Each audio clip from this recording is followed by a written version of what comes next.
Have you ever stopped to consider if the solution to universal suffering could be a drastic reduction of life?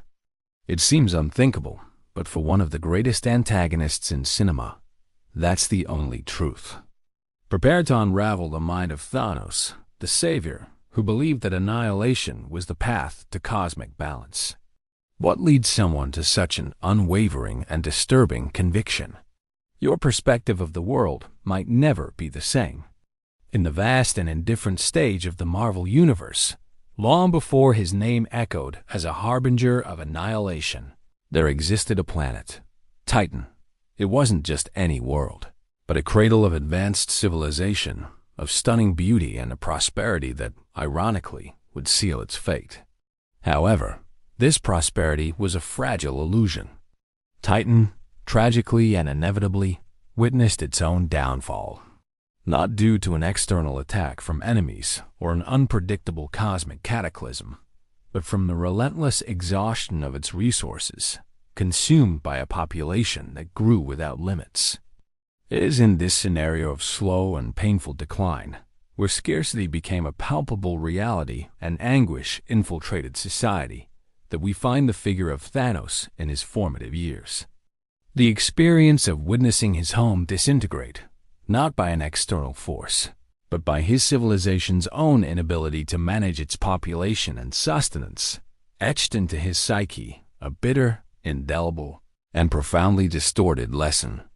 The environment of Titan, in its slow and agonizing decay, not only shaped him but planted the seed of an idea that would transform into an overwhelming obsession, an absolute truth in his mind, that unlimited growth invariably leads to deprivation, widespread suffering, and ultimately to complete annihilation.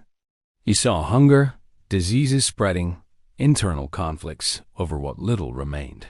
It wasn't an abstract theory. It was the brutal reality of his world. This initial experience can be analyzed through the lens of developmental psychology, where traumatic experiences and impactful observations in childhood or youth can profoundly shape an individual's worldview and their future responses to complex problems. For Thanos, the memory of Titan was not merely a sad recollection of a lost home. It was irrefutable evidence, undeniable proof that life, in its uncontrollable urge to expand without limits, condemned itself to a perpetual cycle of suffering and collapse. He didn't perceive his planet's catastrophe as an isolated event or a specific management failure of Titan, but as an inevitable universal pattern, a cosmic law that most beings were too blind to recognize. His mind, still young and forming, began to draw chilling parallels between the misfortune of his home and the apparent destiny of other worlds, developing a proto-theory about cosmic balance that was, in its essence, brutal, merciless, and, to him, the only truth. From that point on, young Thanos saw no alternative solutions like sustainability, technological innovation for resource optimization, or the regenerative capacity of ecosystems. His mind was fixed on the premise of finitude and the inevitability of scarcity. Only the inevitability of scarcity and final collapse. He became a silent and critical observer of the civilizations he encountered on his journeys, relentlessly seeking proof of his hypothesis on every star, on every planet he visited. The suffering of others, to him, was not a tragedy to be averted, but merely the confirmation of his dark truth and the validation of his future mission. His youth on Titan was not just the story of a trauma, but the fertile ground where a conviction germinated and took root, a conviction that one day would change the fate of the entire universe. But there was something no one saw coming. The unimaginable scale at which this conviction would manifest and the method he would choose to implement it. Thanos' breaking point wasn't an explosive event or sudden epiphany of madness, but rather a progressive and macabre internalization of his initial conviction, which deepened and solidified with each new observation. Throughout his extensive journeys across the cosmos, he repeatedly witnessed what, in his mind, was the same overpopulation that led to Titan's downfall replicated on countless other planets. His personal theory of balance, forged in the ashes of his homeworld and tempered by the pain of loss, solidified into an inflexible, unquestionable, and universal philosophy. He observed the relentless struggle for resources, the bloody wars for territory, diseases spreading in overcrowded settlements, and rampant environmental degradation. And all of this reinforced, in a chillingly logical way for him, his belief that life, in its uncontrolled and limitless form, was the very cause of its anguish, suffering, and inevitable destruction. The true trigger, therefore, wasn't a single event, but the constant and seemingly universal confirmation of his vision on a cosmic scale, transforming personal pain and particular observation into a comprehensive, merciless, and, to him, the only solution, a cosmic doctrine. This transformation can be understood through cognitive psychology as a process of extreme and self-reinforcing confirmation bias. Thanos relentlessly and almost fanatically sought and found evidence that corroborated his hypothesis, while ignoring or reinterpreting any information that might contradict it. His mind, already predisposed by the devastating experience on Titan, constructed a narrative where he was not a cruel destroyer or a power-hungry tyrant, but a necessary agent, a cosmic surgeon who needed to perform a painful operation to prevent even greater and more widespread suffering in the future. He began to intervene on planets, applying his drastic solution on a small scale, the decimation of half the population, and each success, in his perspective, which saw population reduction as an immediate relief from conflicts, hunger, and pressure on resources, only reinforced his conviction that he was on the right path, validating his brutal methods. Thanos' internal conflict, if it truly existed in its initial fullness, was quickly suppressed and suffocated by this relentless logic and the grandeur of his self-proclaimed mission. He came to see himself as the only being capable of perceiving the naked and raw truth of the universe, and, more importantly, the only one with the courage and strength to act upon it. This self-perception generated an unshakable, almost messianic sense of purpose that drove him. External conflict naturally manifested in fierce resistance from other civilizations, who, understandably, viewed his actions as pure and simple genocide, a horror unprecedented.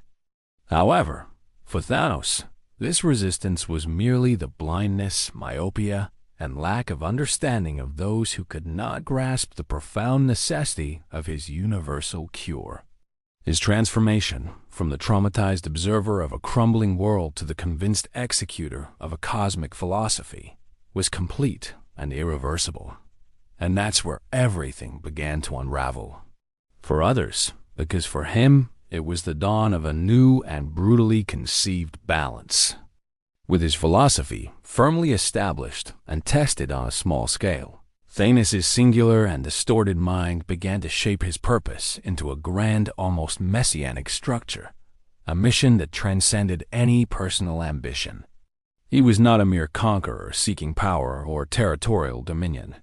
He saw himself as a savior with a distorted vision, unshakably convinced that his actions, however terrifying and incomprehensible they seemed in the eyes of others, were the only way to achieve lasting balance and universal peace. His words, his attitudes, and his demeanor reveal this new way of thinking. The absence of remorse, the disturbing calm, and the almost clinical coldness in his decisions did not stem from pure malice or a sadistic desire to inflict suffering, but from a logic he considered absolutely unassailable, morally superior, and, above all, necessary.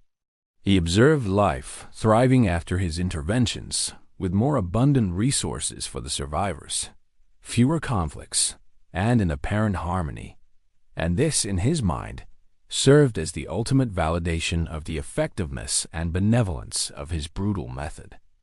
To truly delve into Thanos' complex and paradoxical mind, we need to understand that he operated under an extreme form of rationalization, an ability to justify his most extreme actions.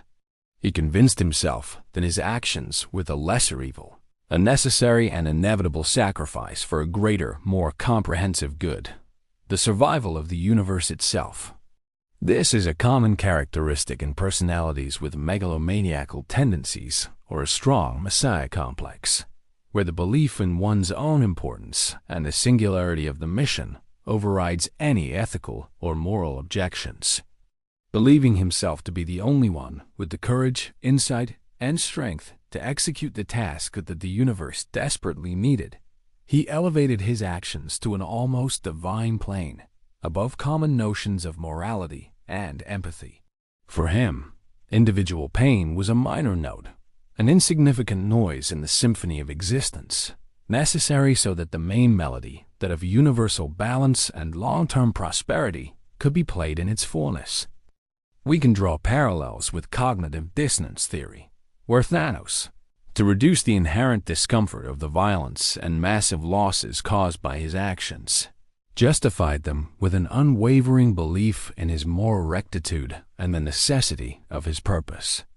He could not be wrong, because the purpose was so grand, so vital for the long-term survival of the universe, that any cost would be acceptable and, ultimately, justified.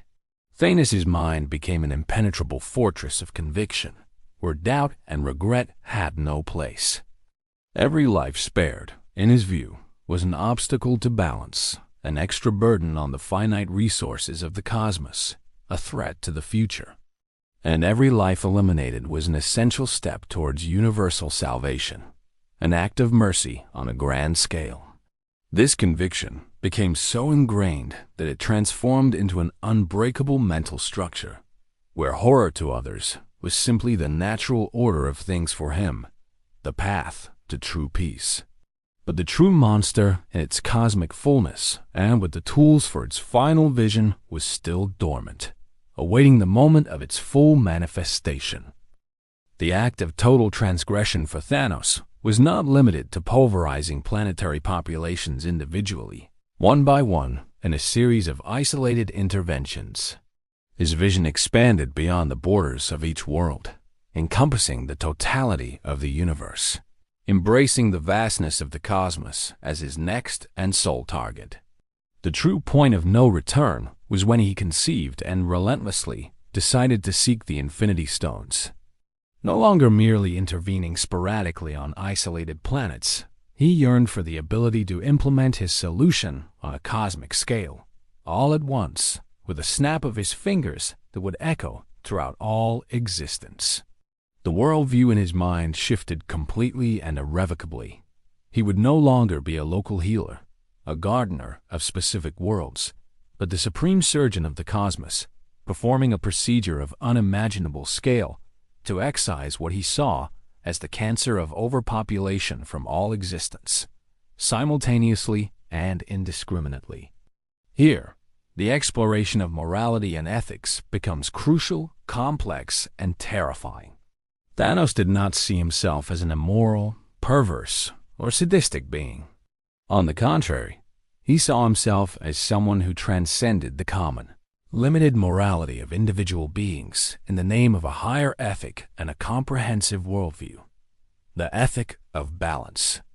His rationalizations were so profound and well established in his mind that he genuinely believed he was acting for the supreme and ultimate good of the universe, even if it meant an immeasurable cost in lives, a loss that to him was a necessary sacrifice.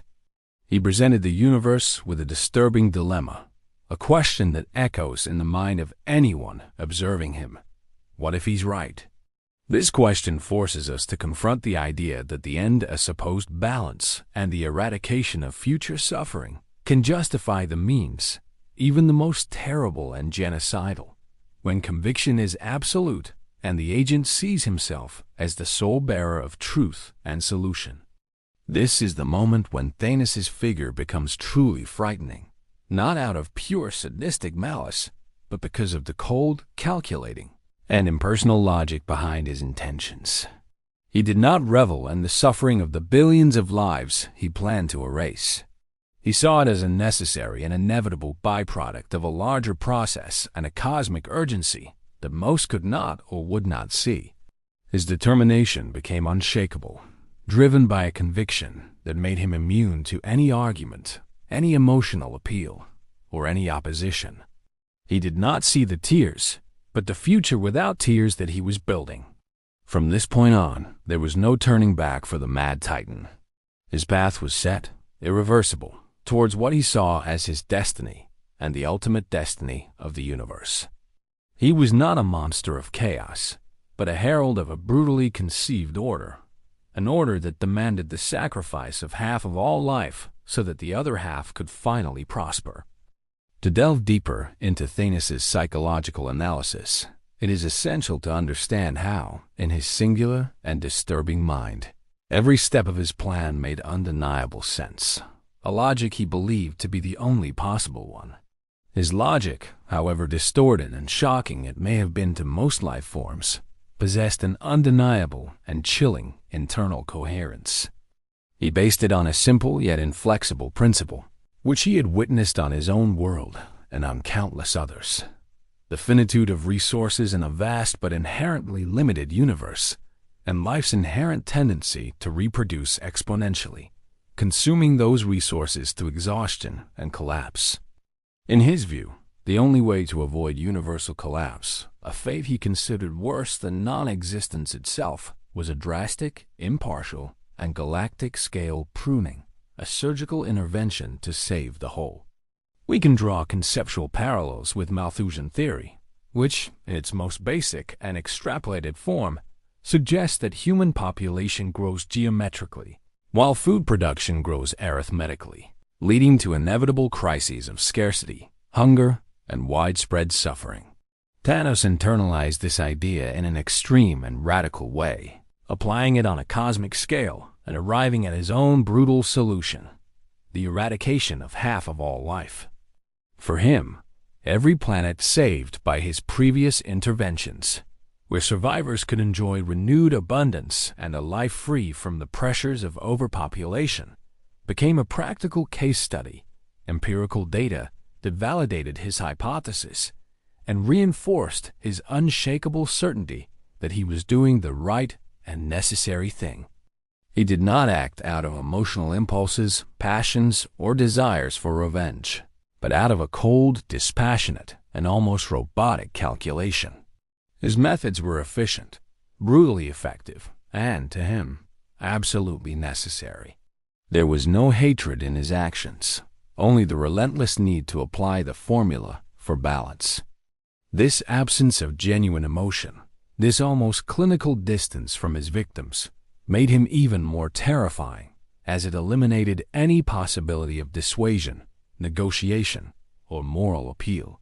He did not see tears or despair, but rather the mathematics behind future prosperity. Comparing him to other fictional antagonists, we realize that Thanos' motivation is not pure power, material wealth, or personal glory, but a distorted and grand form of universal well-being. He did not seek to dominate, but to balance. This difference is crucial. It was not madness in the traditional sense of the word. It was cold calculation, but from a mind that saw universal suffering as a mathematical problem to be solved, no matter the cost. What remains, or what would remain, after the universal reshaping that Thanos sought and for a brief and terrifying moment actually achieved? In his distorted yet firmly established vision, what would remain would be a prosperous universe, with abundant resources for the survivors and life flourishing in renewed harmony, free from the threat of overpopulation and inevitable exhaustion. The consequences of his actions in the Marvel narrative are devastating and traumatic for those who remain, marking them forever. But in the Titan's mind, they would be the foundation of a new era, a purified and sustainable cosmos. He did not see destruction in his final act, but rather the necessary pruning and the inevitable rebirth for a future of true abundance and balance. This perspective invites us to a deep and uncomfortable philosophical and moral reflection. Who are we? mere mortals with our limited lives and finite perspectives. To judge the unwavering conviction of a being who sets out to solve a problem on a cosmic scale, a problem he believes to be the root of all suffering. If Thanos' ultimate intention were, genuinely, the long-term preservation of the universe, even by such extreme and unspeakably cruel means, what would our response be? The moral dilemma deepens when we consider Thanos' unshakable conviction in his own righteousness and the inevitability of his solution. He saw himself as a cosmic gardener, performing an arduous, unpopular, and painful task, removing what was excessive and unsustainable to allow the rest to flourish in lasting fullness, free from the old afflictions. Thanos' legacy, even if his plan is thwarted and he is eventually overcome, lies in the existential and disturbing question he raises for the entire universe. What happens when unshakable conviction about the greater good leads to actions of unimaginable scale and sacrifices that seem unjustifiable and inhuman? His story shapes the universe around him, not only through the pain, grief, and trauma he causes, but also through the profound reflection it provokes on the limits of morality and ethics in the face of problems that transcend individual comprehension and seem to have no easy solution. He forces us to ask if, on some level, his logic, however repulsive it may be, contains a kernel of truth about the dangers of uncontrolled growth and the finitude of resources. And that is the true shadow he casts over the cosmos, a shadow of doubt and questioning. But perhaps he was not the last to ponder these existential problems or to dream of such extreme and definitive solutions. Thanos' saga forces us to confront an uncomfortable and persistent truth, the thin and dangerous line between the deepest conviction and the most perilous obsession. He was not a pure evil archetype, a one-dimensional villain, but a savior with an impeccable internal logic, however terrifying in its execution. His journey is a distorted mirror of our own anxieties about the future, the delicate balance of life, and the responsibility of managing finite resources in an ever-expanding world. The story of Thanos remains, not just as a simple and one-dimensional horror tale, but as a somber and complex question. How far would we go, and what would we be willing to sacrifice to guarantee a future we believe to be the only one possible for existence? The mad titan is gone, but the question lingers, echoing among the stars.